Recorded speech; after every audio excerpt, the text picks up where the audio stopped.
Moi, j'ai pas bien compris votre position sur le mariage homosexuel. Il y avait certains représentants du Front National dans le cortège. Vous n'y avez pas été. Est-ce qu'il y a un débat au sein du Front National sur cette question? Non, il n'y a pas eu de débat. Nous sommes contre le mariage et particulièrement s'il y a une gradation, l'adoption par les couples homosexuels.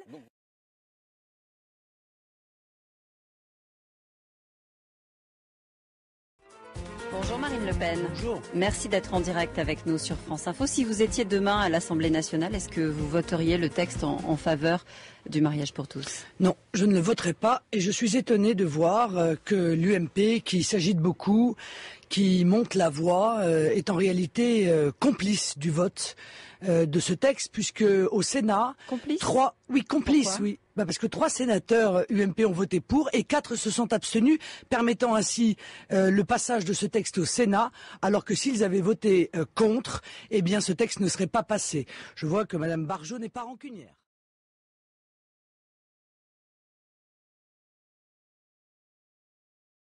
Quelques mots sur le mariage pour tous. Le vote solennel à l'Assemblée nationale a eu lieu hier. Les manifestations des Antilles, elles continuent avec encore des débordements, comme on a pu le voir cette nuit à Paris. Est-ce que vous appelez ces manifestants à rentrer chez eux, vu que le vote a eu lieu? Je crois objectivement que ces manifestations ont changé de nature. La réalité, c'est qu'il y a une vraie rupture de confiance dans la politique qui est menée, la politique économique, la politique sociale, une inquiétude forte sur l'augmentation massive de l'insécurité. Et je me pose la question de savoir si ce projet de mariage pour tous, que je combats par ailleurs, n'était pas en réalité un argument, une excuse pour exprimer cette rupture de confiance à l'égard du gouvernement. C'est la raison pour laquelle il n'est pas du tout sûr que ça s'arrête. Oui.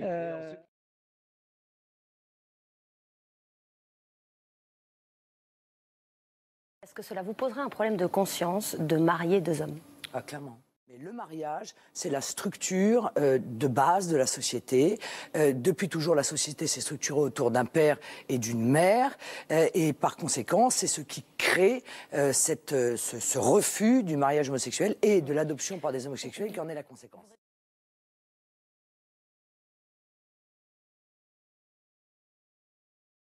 Si la loi est votée, Marine Le Pen, est-ce que le maire doit pouvoir, à vos yeux, refuser de marier un couple homosexuel et de demander à ses adjoints aussi de refuser? Est-ce que il est possible, dans la loi c'est pas possible parce que le préfet peut intervenir là, hein, mais est-ce que le maire doit avoir la possibilité d'enclencher sa liberté de conscience? Oui, je le crois. Vous le croyez? Je crois, c'est une sorte d'objection de conscience, c'est-à-dire qu'il refuserait d'accomplir certains actes qui vont à l'encontre d'impératifs religieux, moraux, éthiques.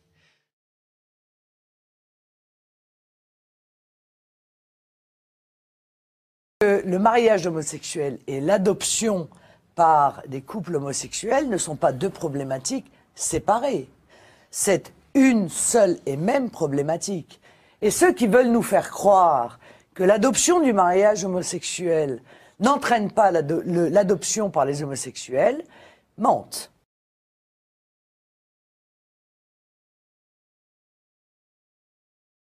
Et je réponds à la première question de monsieur.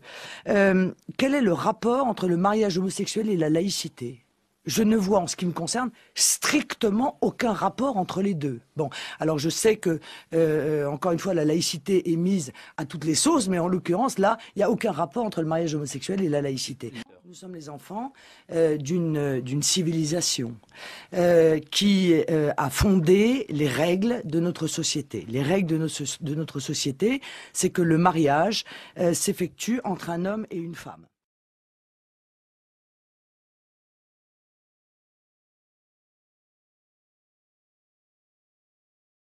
Je ne pense pas qu'il soit positif de changer cette règle. Parce qu'alors, si l'on part de ce principe, on peut aller à la limite très loin dans la modification de notre civilisation. On peut aussi décider que, après tout, pourquoi n'a-t-on le droit que de se marier avec un homme? Pourquoi pas avec plusieurs? Personne ne le réclame, ça. Et la mise en place de la... Mais vous aurez des gens qui le réclameront. Il existe des couples homosexuels. Pourquoi pas l'autorisation de la polygamie? Il existe aussi, cher monsieur, des familles polygames. Pourquoi est-ce que demain, un certain nombre de groupes politico-religieux ne demanderaient pas à ce que la polygamie, sous prétexte d'égalité des droits, soit inscrite dans le Code civil français?